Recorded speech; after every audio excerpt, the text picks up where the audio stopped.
असेल, जम्मू विमानतळ असेल, पंजाब मधली काही शहर असतील, या ठिकाणी पाकिस्ताननं रॉकेट हल्ला केला। मात्र भारतीय सैन्यानं हा रॉकेट हल्ला परतवून लावला, हाणून पाडला आणि त्यामुळे आता पाकिस्तानी सरकार देखील या संपूर्ण घटनेवरती प्रतिक्रिया देत असल्याचं पाहायला मिळतंय। तर आपल्यासोबत शैलेंद्र देवळकर जोडलेले आहेत, आंतरराष्ट्रीय घडामोडींचे अभ्यासक। शैलेंद्रजी, या संपूर्ण घडामोडींकडे तुम्ही कसं पाहताय? शैलेंद्रजी, आवाज पोहोचतोय? तर शैलेंद्रजी यांच्यापर्यंत आवाज पोहोचत नाहीये, पुन्हा आपण त्यांच्याकडे जाऊच। मात्र भारतीय लष्करानं पाकिस्तानचे 2 विमानं पाडलेली आहेत। भारतीय लष्करानं पाकिस्तानचे JF-17 आणि F-16 हे लढाऊ विमान पाडलेलं आहे। भारतीय लष्करानं पाकिस्तानचे मनसुबे उधळलेले आहेत। पाकनं जम्मू, राजस्थान आणि पंजाब या ठिकाणी नागरी वस्तींवर हल्ला करण्याचा प्रयत्न केला होता, मात्र त्यांचे 8 ड्रोन हे जमीनदोस्त करण्यात आलेले आहेत। जम्मू, राजस्थान, गुजरात या ठिकाणी सुद्धा हल्ला करण्याचा प्रयत्न होता अशी माहिती समोर येते। पाकिस्तानच्या हल्ल्यात भारताच्या S-400 या सिस्टमनं सडेतोड उत्तर दिलंय। निश्चित, त्यामुळे एकंदरीतच या संपूर्ण घटनेचा घटनाक्रम जर आपण पाहिला तर सर्वात पहिले 22 एप्रिल रोजी पाकिस्तानच्या दहशतवाद्यांनी जम्मू काश्मीर मधील पहलगाम या ठिकाणी दहशतवादी हल्ला केला, ज्यामध्ये 26 भारतीय नागरिकांचा मृत्यू झाला। आणि त्याच पार्श्वभूमीवर भारतीय सरकारनं, भारतीय सैन्यानं 6-7 मेच्या रात्री ऑपरेशन सिंदूर हे राबवलं, ज्यामध्ये पाकिस्तानचे 9 दहशतवादी तळ हे उद्ध्वस्त करण्यात आले। मोठी बातमी सध्या समोर येते, जम्मू विद्यापीठाजवळ 2 ड्रोन पाडले असल्याची मोठी अपडेट सध्या समोर आली आहे। तर जम्मू विद्यापीठाजवळ हे 2 ड्रोन पाडलेले आहेत। पाककडून जम्मूवर ड्रोनद्वारे हल्ला करण्याचा प्रयत्न झाला होता, मात्र जम्मू विद्यापीठाजवळ हे 2 ड्रोन पाडण्यात आले। त्यामुळे जम्मू विमानतळाला यावेळी पाकड्यांकडून निशाणावर ठेवण्यात आलं होतं, निशाणा साधला होता। मात्र भारतीय सैन्यानं त्यांचा हा निशाणा उधळून लावला आणि चोख प्रत्युत्तर हे भारताकडून देखील देण्यात आलं। तर पाककडून जम्मूच्या नागरी वस्तींमध्ये हल्ला करण्याचा प्रयत्न होता, ड्रोन हल्ला करण्याचा प्रयत्न होता। काही ड्रोन हे भारतीय हद्दीमध्ये आले होते, मात्र त्यांचे ड्रोन हे जमीनदोस्त केलेले आहेत। भारताकडून जशास तसं उत्तर हे देण्यात आलंय। त्यामुळे पाकड्यांचा जो डाव होता की भारतीय नागरी वस्तीत ते हल्ला करू शकतील, मात्र भारतीय सैन्य यांच्या मजबूतीनं, त्याचबरोबर वाखाणण्याजोगं आपलं जे सुदर्शन चक्र आहे S-400 या मिसाईलनं पाकड्यांचा हा डाव पूर्णपणे उधळून लावला। तर जम्मू विद्यापीठासोबतच कुपवाडा परिसरामध्ये सुद्धा पाकचे ड्रोन हे पाडण्यात आलेले आहेत। एकूण 8 ड्रोन पाकचे पाडण्यात आलेले आहेत, तर 2 विमानं सुद्धा जमीनदोस्त करण्यात आलेली आहेत। जम्मू विद्यापीठाजवळ 2 ड्रोन पाडलेले आहेत, तर कुपवाडा परिसरात सुद्धा 2 ड्रोन पाकचे 2 ड्रोन हे पाडण्यात आलेले आहेत, नेस्तनाबूत करण्यात आले। त्यामुळे एकंदरीतच जम्मूमध्ये हा जो हल्ला करण्यात आलेला आहे पाकड्यांकडून, त्याच पार्श्वभूमीवर श्रीनगर विमानतळावर देखील हाय अलर्ट सध्या देण्यात आल्याची माहिती समोर आलेली आहे। सध्या जम्मू विमानतळ असेल, नागरी वस्ती असेल, कुपवाडा असेल, त्याचबरोबर श्रीनगर असेल, या संपूर्ण परिसरामध्ये सध्या हाय अलर्ट हा देण्यात आलेला आहे। तर पाकड्यांची सर्व अस्त्र निष्प्रभ करण्यात आलेली आहेत। पाकड्यांकडून 8 ड्रोन आणि 2 विमानांसह भारतावर हल्ला करण्याचा मनसुबा होता, मात्र भारताच्या S-400 म्हणजे सुदर्शन चक्र याने योग्य ते कामगिरी केलेली आहे आणि सर्वच्या सर्व 8 ड्रोन हे जमीनदोस्त करण्यात आलेले आहेत, तर 2ही विमानं जमीनदोस्त करण्यात आलेली आहेत। पाकड्याकडून भारतामध्ये नागरी वस्तीवर हा हल्ला करण्याचा प्रयत्न होता। जम्मू, पंजाब आणि राजस्थान या ठिकाणी हा हल्ला करण्याचा प्रयत्न होता, मात्र त्यांचा हा प्रयत्न उधळून लावलाय। त्यामुळे उरी क्षेत्रामध्ये देखील तुफान गोळीबार हा सध्या करण्यात आल्याची माहिती सध्या समोर आलेली आहे। या संपूर्ण सीमावर्ती भागामध्ये सध्या तणावाची स्थिती आहे, मात्र भारतीय सैन्याकडून पाकड्यांना जोरदार प्रत्युत्तर, जशास तसं प्रत्युत्तर हे देण्यात येत आहे। जम्मू विद्यापीठाजवळ 2 ड्रोन पाडले, त्याचबरोबर इतर ठिकाणी देखील जे ड्रोन पाडण्यात आले, त्यामुळे पाकिस्तानचं मोठं नुकसान झाल्याचं पाकिस्तान सरकारनं कबुली दिली आहे। तर सध्या भारत-पाकच्या सीमारेषेवर सर्वच राज्यांमध्ये ब्लॅकआउट घेण्यात आलेला आहे। जम्मू, पंजाब, राजस्थान, गुजरात या ठिकाणी ब्लॅकआउट घेण्यात आलेला आहे। पाकनं भारतीय हद्दीमध्ये घुसून हल्ला करण्याचा प्रयत्न केला होता, मात्र त्यांचा हल्ला नेस्तनाबूत करण्यात आलेला आहे। 8 ड्रोन जमीनदोस्त केलेले आहेत, तर 2 विमानं पाडलेली आहेत। उरी क्षेत्रामध्ये तुफान गोळीबार त्यांनी केला होता। खरं तर पहलगाम हल्ल्यानंतरच त्यांनी गोळीबार करायला सुरुवात केली होती। उरी क्षेत्रामध्ये सुद्धा तुफान गोळीबार पाककडून करण्यात आलेला आहे। त्यामुळे एकंदरीतच उरी क्षेत्रामध्ये जे उरी गेल्या काही वर्षांपासून सातत्यानं चर्चेत होतं, ज्या ठिकाणी सातत्यानं भारतीय सैन्यावरती लक्ष ठेवण्यात येत होतं, त्याच उरी क्षेत्रामध्ये पुन्हा एकदा तुफान गोळीबार सुरू झालेला आहे। मात्र भारतीय सैन्याकडून पाकड्यांना चोख असं प्रत्युत्तर देण्यात येत आहे। तर या सर्वच क्षेत्रामध्ये सध्या उपाययोजना केली जाते, ब्लॅकआउट घेण्यात आलेला आहे. पाकनं हल्ला करण्याचा प्रयत्न केला होता, त्याला भारताकडून सडेतोड उत्तर दिलं गेलंय. पाकचे 8 ड्रोन जमीनदोस्त करण्यात आलेले आहेत. तर उरी क्षेत्रामध्ये तुफान गोळीबार अजूनही सुरू आहे. पहलगाम हल्ल्यानंतरच पाकनं सीमारेषेवर गोळीबार करायला सुरुवात केली होती आणि आज दिवसभरामध्ये 16 ते 17 नागरिकांचा मृत्यू सुद्धा झालेला आहे. पाककडून सीमारेषेवर हा गोळीबार सुरू होता आणि आत्ता काही वेळापूर्वी पाककडून भारतावर हल्ला करण्याचा प्रयत्न केलेला आहे. ड्रोन हल्ला होता, विमान सुद्धा आले होते आणि दोनही विमानं जमीनदोस्त केलेली आहेत. तर 8ही ड्रोन हे नेस्तनाबूत करून टाकले. त्यामुळे या 8 ड्रोनचे जे नेस्तनाबूत भारतीय सैन्याकडून करण्यात आले, त्यामुळे पाकिस्तानचं एकंदरीतच मोठं नुकसान झाल्याचं पाहायला मिळतंय. मात्र आता भारतीय सैन्याकडून ऑपरेशन सिंदूर 2.0 कशा पद्धतीनं राबवलं जाणार, भारतीय सैन्य पाकड्यांना कशा पद्धतीनं प्रत्युत्तर देणार हे पाहणं अतिशय महत्त्वाचं ठरणार आहे. कारण भारताच्या नागरी वस्तीवरती आता पाकड्यांनी निशाणा साधायला सुरुवात केली आहे.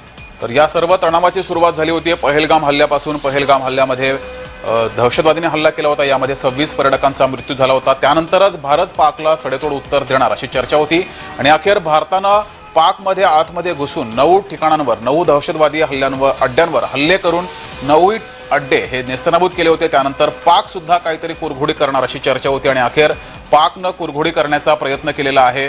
भारतीय हद्दीत घुसून ड्रोनद्वारे हल्ला करण्याचा प्रयत्न केला, मात्र त्यांचा हल्ल्याचा मनसुबा हा भारतीय लष्करानं उधळून लावलाय. लगभग 1 घंटे से 40 से 50 एक्सप्लोजन्स की आवाज सुन चुका हूं और हमारा S-400 जो एयर डिफेंस सिस्टम है बहुत बढ़िया काम कर रहा है. और इसको मैंने सुना है जम्मू एयरपोर्ट पर और बाकी हिस्सों पर हमला हुआ है और इन सब को इंटरसेप्ट किया गया है. लेकिन मैं ये भी आपको अश्योर करना चाहता हूं, माता वैष्णो देवी का हमेशा जम्मू पर हाथ रहा है और हमारा कोई नुकसान नहीं होगा. सिर्फ वक्त आ गया है. पाकिस्तान, मैंने पहले भी बोला था, पाकिस्तान के 4 हिस्से होंगे. अब भारत को पाकिस्तान को सबक सिखाना चाहिए. ये पूरे सिविलियन इलाकों को हमला कर रहे हैं, अब इनको इसका जवाब मिलना चाहिए और इसके पाकिस्तान की नक्शे से हैसियत खत्म होनी चाहिए. तर एक मोठी बातमी समोर येते. संरक्षण मंत्री राजनाथ सिंहांनी हल्ल्याची माहिती पंतप्रधानांना दिलेली आहे आणि उच्चस्तरीय बैठक सुद्धा बोलावली आहे. पाकच्या नापाक या हल्ल्यानंतर संरक्षण मंत्री राजनाथ सिंहांनी हल्ल्याची माहिती पंतप्रधान नरेंद्र मोदी यांना दिलेली आहे आणि उच्चस्तरीय बैठक बोलावल्याची माहिती सुद्धा समोर येते. त्यामुळे एकंदरीतच ऑपरेशन सिंदूर नंतर आज संरक्षण मंत्र्यांनी यावेळी सर्वपक्षीय बैठक देखील बोलावली होती आणि त्यानंतर आता पुन्हा एकदा जेव्हा पाकड्यांकडून हल्ला करण्यात आलाय, जो भारतीय सैन्याने उधळून लावला, मात्र आता याच पार्श्वभूमीवर संरक्षण मंत्री राजनाथ सिंह यांनी अतिशय महत्त्वाची बैठक बोलावलेली आहे. तर कुपवाडा परिसरामध्ये सुरुवातीला हे ड्रोन दिसले होते, त्यानंतर जम्मू काश्मीरमध्ये लगेचच सायरन वाजवण्यात आलेला होता आणि त्यानंतर सर्वसामान्य नागरिकांनी तिथल्या लाईट्स बंद केल्या, ब्लॅकआउट घेण्यात आलेला आहे. त्यानंतर भारतीय लष्कराने पुढची कामगिरी केलेली आहे. हे सर्व 8च्या 8 ड्रोन हे जमीनदोस्त केलेले आहेत आणि पाकड्यांचा नागरी वस्तीवर हल्ला करण्याचा जो प्रयत्न होता तो उधळून लावलाय. त्यामुळे एकंदरीतच आता पुन्हा एकदा भारतीय सरकार असेल, गृह मंत्रालय असेल, अलर्ट मोडवर आल्याचं सध्या पाहायला मिळतंय. पाकड्यांनी जो भारताच्या नागरी वस्तीत येऊन जो हल्ला करण्याचा प्रयत्न केलाय, त्या पार्श्वभूमीवर आता गृह मंत्रालयाकडून भारतीय सैन्यांना सूट देऊन कशा पद्धतीनं पुढची कारवाई केली जाते हे पाहणं अतिशय महत्त्वाचं ठरणार आहे. तर भारताच्या एअर सिस्टमनं हा संपूर्ण हल्ला परतवून लावलेला आहे. भारतानं आधी पाकमध्ये घुसून 9 ठिकाणी दहशतवादी अड्ड्यांवर हल्ला केला होता आणि त्याच्यानंतर पाक काही ना काही कुरघोडी करणार अशी चर्चा होती आणि अखेर पाकनं भारतामध्ये घुसून नागरी वस्तीवर हल्ला करण्याचा प्रयत्न केला होता. 2 विमानं आणि 8 ड्रोन भारतीय हद्दीमध्ये आले होते आणि नागरी वस्तीवर हा हल्ला करण्याचा प्रयत्न होता. मात्र भारतीय लष्करानं 8ही ड्रोन जमीनदोस्त केलेले आहेत, तर 2ही विमानं ही जमीनदोस्त केली आहेत. नक्कीच. त्यामुळे एकंदरीतच भारताकडून देखील आता पाकिस्तानला चोख प्रत्युत्तर दिलं जाणार असं देखील सध्या दिसतंय. कारण त्या पद्धतीच्या हालचाली देखील राजकीय वर्तुळात सुरू झाल्याचं पाहायला मिळतंय. संरक्षण मंत्री राजनाथ सिंह यांनी उच्चस्तरीय बैठक बोलावलेली आहे. या हल्ल्याची माहिती संरक्षण मंत्री राजनाथ सिंह यांनी आता पंतप्रधान नरेंद्र मोदी यांना दिलेली. त्यामुळे एकंदरीतच आता सैन्य दलाचे 3ही प्रमुख या बैठकीला उपस्थित असल्याची माहिती सध्या समोर येते. तर या हल्ल्यानंतर आता राजकीय घडामोडींना वेग आलेला आहे. संरक्षण मंत्री राजनाथ सिंह यांनी या संपूर्ण हल्ल्याची माहिती पंतप्रधानांना दिलेली आहे आणि सैन्य दलाचे 3ही प्रमुख या बैठकीला उपस्थित असतील आणि या बैठकीमध्ये महत्त्वाचे निर्णय घेतले जातील. पाकला जशास तसं उत्तर देण्याचा प्रयत्न सुद्धा असू शकतो. कुपवाड्यातील पाकचा ड्रोन हा एअर डिफेन्स सिस्टमनं पाडलेला आहे, तर त्यांचे एकूण 8 ड्रोन जमीनदोस्त करण्यात आलेले आहेत. पाकचा भारतावर हल्ला करण्याचा प्रयत्न होता, नागरी वस्तींवर हल्ला करून भारताला नुकसान पोहोचवण्याचा पाकचा प्रयत्न होता, मात्र जमीनदोस्त केलेला आहे. तर त्यांची 2 महत्त्वाची विमानं सुद्धा जमीनदोस्त केलेली आहेत. त्यामुळं पाकसाठी हा मोठा धक्का आहे. पाकचा हल्ला भारतानं परतवून लावला आहे. नक्कीच. त्यामुळे एकंदरीतच ज्यावेळी ऑपरेशन सिंदूर राबवण्यात आलं त्यानंतर पाकिस्तानची घाबरगुंडी उडाल्याचं पाहायला मिळालं होतं. ज्या प्रकारे आपण सगळ्या घटना पाहिल्या त्याप्रमाणे पाकिस्तानच्या संपूर्ण परिसरामध्ये हे दहशतीचं वातावरण पसरलं होतं आणि मात्र पाकिस्तानी सैन्याकडून आता पुन्हा एकदा भारतावरती निशाणा साधण्यात आला, नागरी वस्तीत हल्ला करण्याचा प्रयत्न करण्यात आला. मात्र भारतीय सैन्य आणि यामध्ये प्रमुख उल्लेख करावा असं भारताचं सुदर्शन चक्र म्हणजेच S-400 हे मिसाईल यानं अतिशय वाखाणण्याजोगं काम केल्याचं पाहायला मिळतंय. ज्या भारतातील प्रमुख शहरांवरती हा हल्ला झाला ते हल्ले या सुदर्शन चक्रानं हाणून पाडलेले. तर या घडीची आणखी एक मोठी बातमी समोर येते. सैन्यदलाचे 3ही प्रमुख बैठकीला उपस्थित आहेत. राजनाथ सिंह यांनी ही बैठक बोलावलेली आहे. या बैठकीला सैन्यदलाचे 3ही प्रमुख उपस्थित आहेत. तर अमेरिकेनं भारताच्या लष्करी कारवाईला समर्थन दिलेलं आहे. ही मोठी बातमी समोर येते. अमेरिकेनं भारताच्या लष्करी कारवाईला समर्थन दिलंय. नक्कीच. त्यामुळे एकंदरीतच पहिल्यापासूनच ज्यावेळी पहलगाम दहशतवादी हल्ला झाला त्यानंतर भारताच्या भूमिकेवरती अमेरिकेनं भारताला स्पष्टपणे पाठिंबा दिला होता आणि आता पुन्हा एकदा अमेरिकेनं भारताच्या लष्करी कारवाईला समर्थन दिल्याचं पाहायला मिळतंय. त्यामुळे एकंदरीतच अमेरिकेचा सातत्यानं भारताला पाठिंबा असल्याचं पाहायला मिळतंय. कारण या प्रकरणामध्ये भारताची कुठेही चूक नाहीये. पाकिस्ताननं भारताच्या हद्दीमध्ये घुसून हा हल्ला करण्याचा प्रयत्न केला होता. त्यामुळे अमेरिकेनं भारताच्या लष्करी कारवाईला समर्थन दिलेलं आहे. पाकचे 8 ड्रोन जमीनदोस्त केलेले आहेत तर 2 विमानं ही सुद्धा जमीनदोस्त केलेली आहेत आणि या कारवाईला अमेरिकेनं समर्थन दिलेलं आहे. सुरुवात झाली पहलगाम हल्ल्यापासून. पहलगाममध्ये हल्ला झाला ते सर्व दहशतवादी पाकिस्तानचे होते आणि त्यानंतर भारतानं या त्यांच्या कृतीला उत्तर देण्याचा प्रयत्न केला होता. पाकमध्ये आतमध्ये घुसून 9 दहशतवादी हल्ले अड्डे हे उद्ध्वस्त केले. त्यानंतर आता पाकनं पुन्हा एकदा कुरापती केलेली आहे. त्यांच्या ड्रोनद्वारे भारतामध्ये हल्ला करण्याचा प्रयत्न होता, मात्र 8च्या 8 ड्रोन भारतानं जमीनदोस्त केलेले आहेत तर 2 महत्त्वाची विमानं सुद्धा जमीनदोस्त केलेली आहेत आणि भारताच्या या कारवाईला अमेरिकेनं समर्थन दिलंय. नक्कीच. त्यामुळे एकंदरीतच जर आपण पाहिलं तर पाकिस्ताननं जो दहशतवादी हल्ला केला होता त्यामध्ये आपले भारताचे स्थानिक नागरिक मारले गेले होते. मात्र जे भारताने ऑपरेशन सिंदूर राबवलं त्यामध्ये कुठल्याही पाकिस्तानच्या स्थानिक नागरिकाला लक्ष करण्यात आलं नव्हतं. दहशतवाद विरोधी ही कारवाई होती असं स्पष्टपणे दिसून आलं. मात्र तरी सुद्धा पाकिस्ताननं आता भारतीय स्थानिक नागरी वस्तीत देखील आता लक्ष करण्याला सुरुवात केलेली आहे. त्यामुळे आता भारताकडून जी कारवाई केली जाईल ते पाहणं अतिशय महत्त्वाचं ठरणार आहे. तर आता भारताकडून सुद्धा कारवाईला सुरुवात झालेली आहे. लाहोरमध्ये भारतीय सैन्य आणि भारतीय सैन्यानं ड्रोन हल्ले आता सुरू केलेले आहेत. पाकला आता भारतानं उत्तर द्यायला सुरुवात केलेली आहे. पाकनं अधिक होडी काढली. पाकचे ड्रोन भारतामध्ये आले होते. भारतामध्ये नागरी वस्तीवर हल्ला करण्याचा प्रयत्न होता आणि त्याला आता भारताकडून उत्तर द्यायला सुरुवात झालेली आहे. लाहोरमध्ये भारतीय सैन्याचे ड्रोन आता हल्ले हे सुरू झालेले आहेत. भारताकडून आता पाकिस्तानला उत्तर द्यायला सुरुवात झाली आहे. एकंदरीतच भारताची जर सैन्याची बळ आपण पाहिलं तर ते पाकिस्तानपेक्षा नक्कीच पाकिस्तान हे कमी आहे भारताच्या सैन्य दलापुढे. तरी देखील पाकिस्तानने जी खोडी काढली आहे त्याचं उत्तर त्याची आता जे काही परिणाम असतील ते पाकिस्तानला मोठ्या प्रमाणात भोगावे लागल्याने आणि याच पार्श्वभूमीवर जर आंतरराष्ट्रीय दृष्ट्या पाहिलं तर अमेरिकेचा जो भारताला पाठिंबा आहे तो आता पाकिस्तानसाठी आणखीनच त्रासदायक ठरणार असं दिसून येतंय. तर काही वेळापूर्वी पाकनं भारतावर हल्ला करण्याचा प्रयत्न केला होता. 8 ड्रोन आणि 2 विमानांसहित हा हल्ला करण्याचा प्रयत्न केला होता. भारतानं पाकवर आता थेट हल्ले चढवलेले आहेत. भारतानं सुद्धा आता सुरुवात केलेली आहे. लाहोर आणि सियालकोटमध्ये भारताकडून ड्रोन हल्ले सुरू झालेले आहेत. खोड काढलेली आहे पाकिस्तानने अगोदर भारतावर हल्ला केला होता आणि त्याला आता भारतानं उत्तर द्यायला सुरुवात दिली आहे. त्यामुळे एकंदरीतच जम्मू विमानतळ असेल त्याचबरोबर भारतातली काही प्रमुख शहरं असतील त्या ठिकाणी पाकिस्ताननं हे ड्रोन हल्ले करायला सुरुवात केली. मात्र भारतानं हे ड्रोन हल्ले ठाणून पाडले. मात्र आता भारतानं देखील यावेळी आपली क्षेपणास्त्र झेपावली आणि पाकिस्तानवरती हल्ले करायला सुरुवात केली आहे. तर पाककडून सुद्धा याची जबाबदारी घेतलेली आहे. पाकनं म्हटलेलं आहे आमची 2 विमानं पाडलेली आहेत. म्हणजे हा हल्ला पाककडूनच होता. त्यांची 8 ड्रोन आणि 2 विमानं भारताकडून पाडण्यात आलेली आहेत. त्यानंतर आता भारतानं लाहोरमध्ये ड्रोन हल्ला सुरू केलेला आहे. त्यामुळे आता ही युद्धाला सुरुवात झालेली आहे.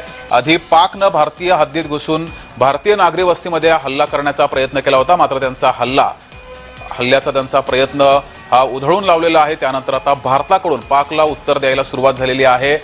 पाकच्या लाहोर या ठिकाणी भारताकडून ड्रोन हल्ले आता सुरू झाले.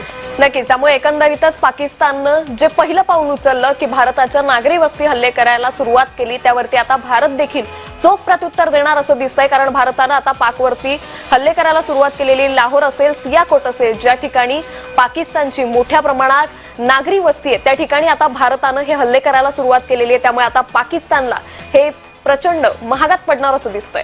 एकीकडे लाहोर पर्यंत आपले ड्रोन हल्ले सुरू झालेले आहेत, तर दुसरीकडे राजकीय घडामोडींना सुद्धा वेग आलेला आहे. संरक्षण मंत्र्यांनी संपूर्ण या हल्ल्याची माहिती पंतप्रधान नरेंद्र मोदी यांना दिलेली आहे, तर अमेरिकेनं भारताच्या या प्रतिहल्ल्याला समर्थन केलेलं आहे. आणि दुसरीकडे भारतीय संरक्षण मंत्री राजनाथ सिंह यांचे परराष्ट्र मंत्री अमेरिकेचे यांच्यासोबत बोलणं सुद्धा झालेलं आहे. तर गुजरात भुजमध्ये आता ब्लॅकआउट घेण्यात आलेलं आहे.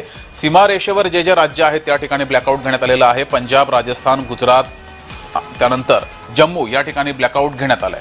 निश्चित. त्यामुळे एकंदरीतच आंतरराष्ट्रीय दृष्ट्या जर पाहिलं तर पाकिस्तानच्या सैन्य दलापुढे आपलं भारतीय सैन्य दल हे मोठं आहे. आणि त्याच संदर्भात आता एक मोठी अपडेट समोर येते. गुजरात आणि भुजमध्ये सध्या ब्लॅकआउट घेण्यात आलेला आहे. गुजरात असेल, भुज असेल, राजस्थान मधलं जैसलमेर असेल, या संपूर्ण ठिकाणी आता हा हल्ल्याच्या पार्श्वभूमीवर दक्षता म्हणून या संपूर्ण परिसरात सध्या अंधार केला जातोय. नागरिकांनी घाबरून जाऊ नये असं आवाहन देखील प्रशासनामार्फत केलं जात आहे.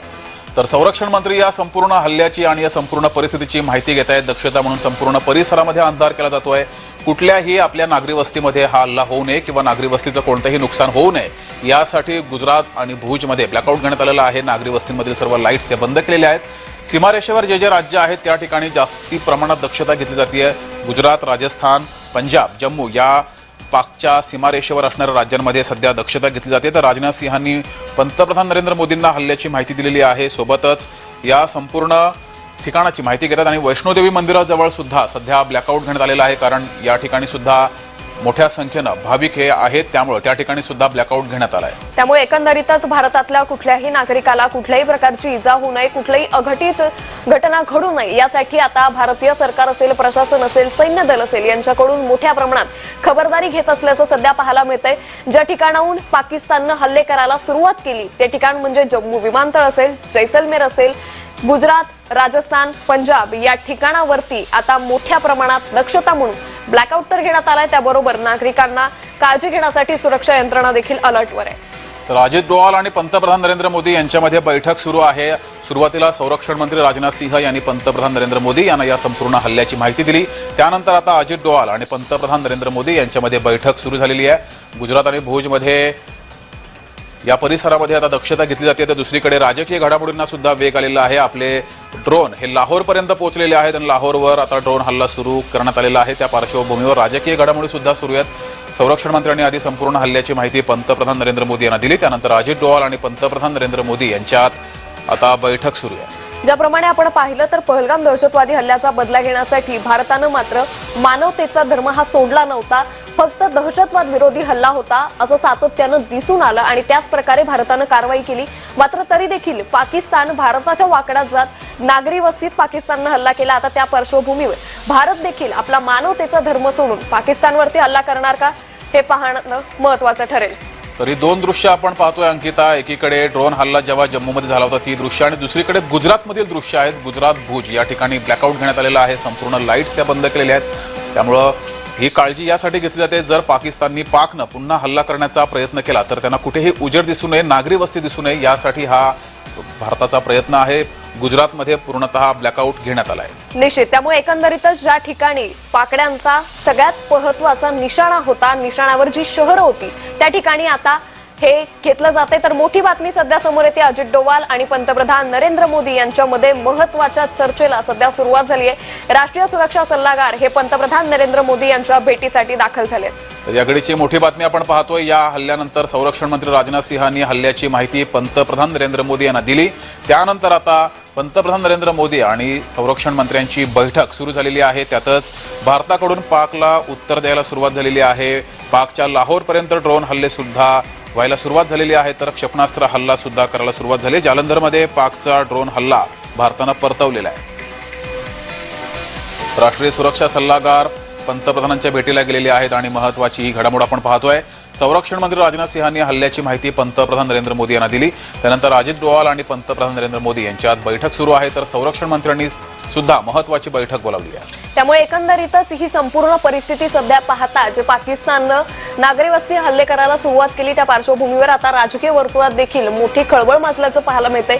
एकीकडे संरक्षण मंत्र्यांनी महत्वाची बैठक बोलावली आहे ज्यामध्ये तीनही दलांचे प्रमुख हे उपस्थित आहे, तर दुसरीकडे आता पंतप्रधान नरेंद्र मोदी आणि अजित डोवाल यांच्यामध्ये देखील सध्या चर्चा सुरू आहे। त्यामुळे एकंदरीतच या हल्ल्याच्या पार्श्वभूमीवर प्रत्युत्तर देण्यासाठी भारताची नेमकी भूमिका काय असेल हे पाहणं अतिशय महत्त्वाचं ठरणार आहे। तर पाकनं हा भेकड हल्ला केल्यानंतर त्याला आता भारताकडून उत्तर दिलेलं आहे। भारताकडून आता चोख उत्तर दिलेलं आहे। दोन मिसाईल ह्या डागलेल्या आहेत। पाकवर आता भारताकडून प्रतिहल्ला सुरू झालेला आहे।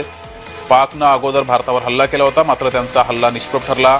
त्यांचे 8ही ड्रोन भारतानं जमीनदोस्त केले, 2 विमानं पाडलेली आहेत। त्यानंतर मात्र आता भारतानं पाकला उत्तर द्यायला सुरुवात केलेली आहे। भारतानं चोख उत्तर द्यायला सुरुवात केली आहे। 2 मिसाईल पाकवर डागलेल्या आहेत।